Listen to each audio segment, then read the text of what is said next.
The audience inside the ABC studio buzzed with excitement that morning. It wasn't just another day on The View. Producers had teased a special guest, and when the cameras finally went live, the crowd erupted. Tim Allen, the legendary comedian and sitcom icon, stepped onto the stage. Dressed in a casual black blazer and jeans, his familiar grin carried both charm and mischief. At first, everything seemed friendly. Whoopi Goldberg welcomed him warmly. "Tim, it's been a while since we've had you here. What have you been up to?" Tim chuckled, leaning back in his chair. "Trying to stay out of trouble, Whoopi. Not easy these days." The audience laughed, sensing his trademark sarcasm. But the laughter didn't last long. Joy Behar, sitting 2 seats away, adjusted her glasses and leaned forward, her tone sharp yet playful, the kind of playful that meant a jab was coming. "You say you're staying out of trouble," she said, "but you always seem to stir it up online. You've said some pretty controversial stuff over the years. Don't you think comedy should be a little more careful now?" Tim tilted his head, still smiling, but his eyes narrowed just slightly. "Careful. Joy, comedy's not supposed to be careful. That's the point." Joy smirked. "Well, sure, but there's a difference between being funny and being offensive." The crowd made a low, ooh, sound. They knew where this was heading. Tim straightened up. "Offensive to who?" "You. The internet. If a joke makes everyone comfortable, it's not comedy. It's a speech." Whoopi raised a hand, trying to ease the tension. Okay, we're not canceling stand-up on national TV today," she said with a laugh, earning a few giggles from the crowd. But Joy wasn't backing down. "Look, Tim," she continued, "you've built your career on old school humor, tough guys, dads, all that macho stuff. But times change. Maybe audiences just don't want that anymore." Tim leaned forward, elbows on his knees. "Or maybe audiences do want it, Joy." When the cameras came back from the commercial break, the tension in the studio was almost visible. The co-hosts sat stiffly behind the table, their smiles a little too forced, their laughter a touch too hollow. Everyone, from the producers in the booth to the audience in the front row, could feel that something unscripted was about to happen. Tim Allen sat quietly, one leg crossed over the other, eyes locked on Joy Behar. His earlier smile had faded, replaced by a calm but defiant look. The segment was supposed to shift toward his upcoming series, but Joy wasn't ready to let go. "So, Tim," she began, voice dripping with forced sweetness, "you say people are too sensitive these days. But isn't that just another way of saying you don't want to change with the times?" Tim blinked slowly, then gave a short laugh. "Change? I've changed plenty, Joy. I've been in this business 40 years. But what you're talking about isn't change, it's censorship dressed up as sensitivity." The crowd murmured again, a mix of approval and discomfort. Joy leaned back, arms crossed. "Oh, come on. No one's censoring you. You're on national TV right now." He gestured toward the cameras. "Sure. For now. But you know how it works. One wrong word, one joke someone." The silence in the studio felt heavy, like the pause before thunder. The audience leaned forward, their applause from moments ago fading into a nervous hush. The producers in the control room stared at their monitors, whispering frantically into headsets. One of them muttered, "He's going off script again."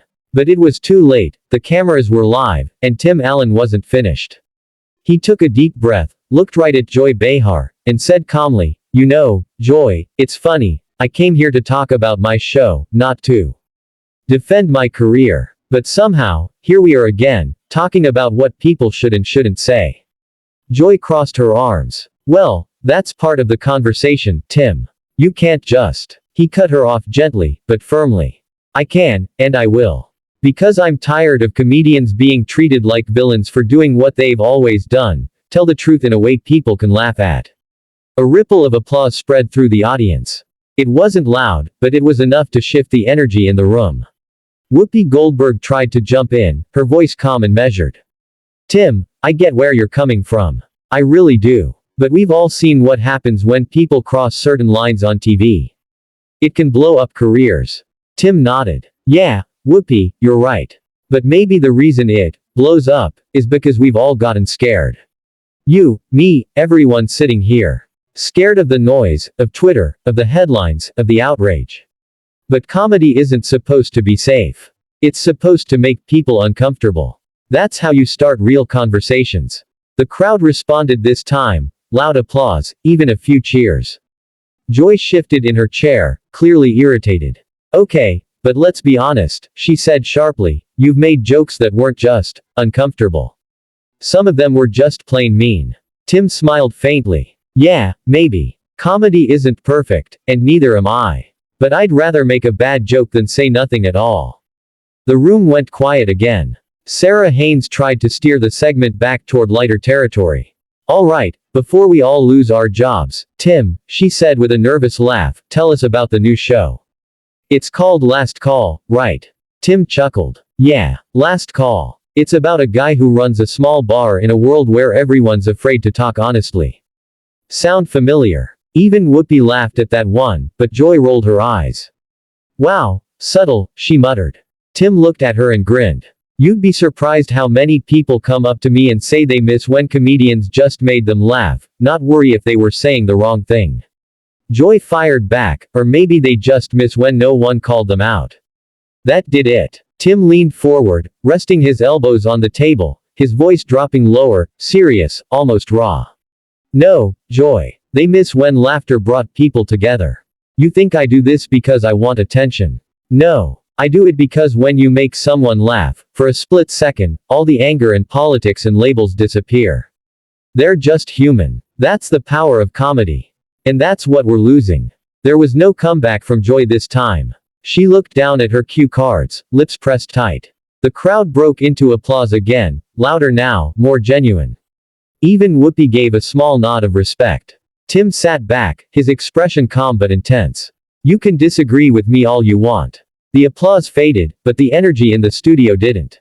It hung in the air, electric, unpredictable, like the moment before a lightning strike. Joy Behar glanced toward the producers offstage, silently asking if she should move on. But the looks she got back were nervous shrugs. Tim Allen had taken over the room, and no one seemed brave enough to interrupt him. Tim leaned back in his chair, folding his arms, his voice steady but edged with conviction. You know, Joy, I've been on a lot of shows. Some friendly, some not so much.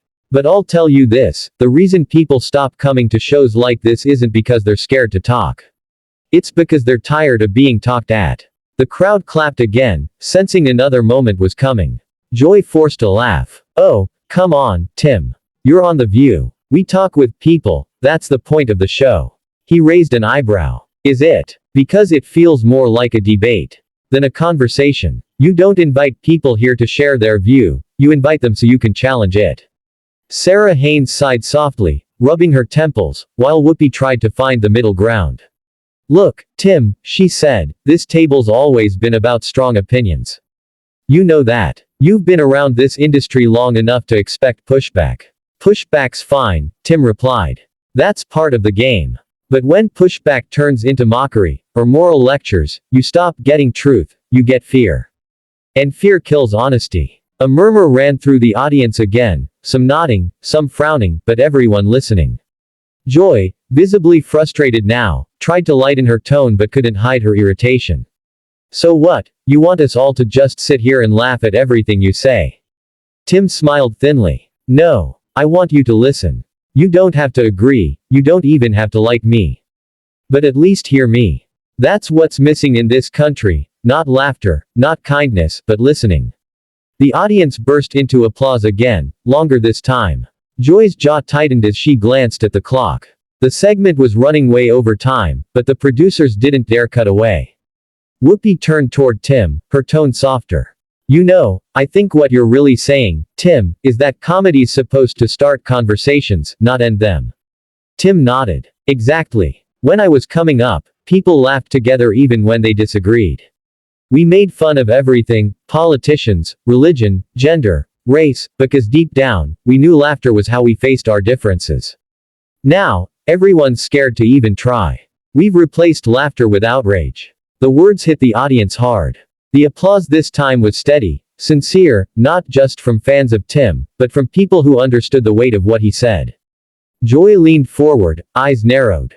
So what's the solution, Tim? We just ignore feelings. Let people say whatever they want, no matter who it hurts. He met her gaze, calm but firm.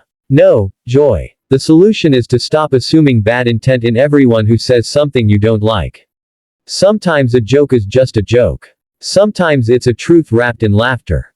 But it's never meant to destroy, it's meant to connect. For a moment, the table went completely silent. Even the audience stopped reacting, just watching. Then Tim leaned back, unclipped his microphone, and said quietly, "Anyway, that's my view." The crowd erupted, half in cheers, half in stunned silence. Whoopi covered her mouth in surprise. Joy stared as Tim stood, gave a polite nod, and walked off the set before anyone could stop him. The camera stayed on Joy's stunned face for a few seconds before the show abruptly cut to commercial. But the moment didn't end there. Within an hour, clips of the exchange flooded social media.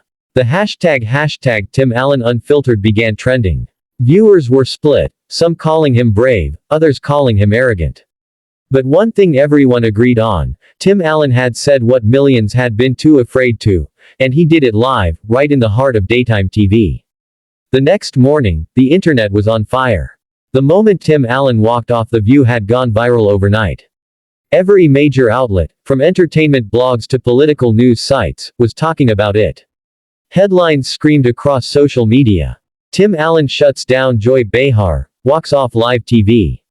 Chaos on The View. Allen refuses to be censored. Tim Allen's truth bomb divides America. Clips of the confrontation flooded YouTube and TikTok. Millions watched as Tim leaned across the table, his voice calm but unyielding, and said the words everyone remembered: "Sometimes a joke is just a joke." Within hours, that line had become a meme, a slogan, even printed on t-shirts. Inside ABC headquarters, the mood was anything but humorous. The producers of The View huddled in a tense emergency meeting, reviewing footage, gauging public response, and debating whether to release a formal statement. Joy Behar reportedly stormed into her dressing room after the show and told staff, "He ambushed me." That was a setup. But Whoopi Goldberg was more measured, telling one executive, "That's what live TV is. You can't control truth once it walks in the room." Meanwhile, Tim Allen was at home in California, sitting on his back porch with a cup of coffee, watching the storm unfold. His phone buzzed nonstop, messages from friends, reporters, late-night hosts, even a few fellow comedians. Some told him he'd gone too far. Others said he'd done what they'd been afraid to do. His longtime friend Jay Leno called him that morning. "You sure know how to make an exit," Jay joked through laughter. "Half the internet's mad, half's cheering, and the rest are selling mugs with your quote on it." Tim laughed. "Yeah, well, I wasn't trying to start a movement. I just got tired of being told what's funny." By noon, the networks had picked up the story. CNN replayed the exchange on loop, calling it a clash of generations, the old guard versus modern sensitivity. Fox News labeled it the day Tim Allen said what everyone was thinking. Even BBC and Sky News ran segments on the viral showdown. But the real shock came that evening. The View's official Twitter account posted a brief statement. "Greater than, we appreciate spirited debate and diverse opinions. Yesterday's exchange with Tim Allen was passionate but respectful. We wish him the best with his new show." Fans weren't convinced. The comments section erupted with people taking sides, some defending Joy, others praising Tim for bringing back backbone to comedy. Later that night, Tim appeared via Zoom on Jimmy Kimmel Live. To clear the air. Jimmy, half grinning, half curious, opened with, "So, Tim, you walked off The View. Was that planned or just a moment?" Tim leaned back in his chair and smiled. "Let's just say it wasn't in the script. But sometimes the truth shows up whether people like it or not." The audience roared with laughter and applause. Kimmel grinned. "You do realize Joy's going to come for you on Monday, right?" Tim shrugged. "That's fine. I'll be working, making people laugh, not lecturing them." The clip went viral again. Within 24 hours, Tim Allen had gained nearly 500,000 new followers across his social platforms. His upcoming series Last Call suddenly jumped to the top of trending searches on Google. The network even ordered an extra marketing push, capitalizing on the controversy. Behind the scenes, even some of Tim's critics admitted it, he had handled the moment with rare honesty. He hadn't shouted. He hadn't insulted anyone. He'd simply refused to bend. By the end of the week, The View's ratings had spiked, so had Tim's. Both sides had won in their own way. But in the court of public opinion, one truth became clear. People were hungry for authenticity again. And as Tim sat on his porch that weekend, scrolling through the whirlwind of reactions, he smiled to himself. Guess the old school way still works, he muttered under his breath. Then, with a satisfied grin, he turned off his phone, leaned back, and whispered the same thing that had started it all. It's just a joke.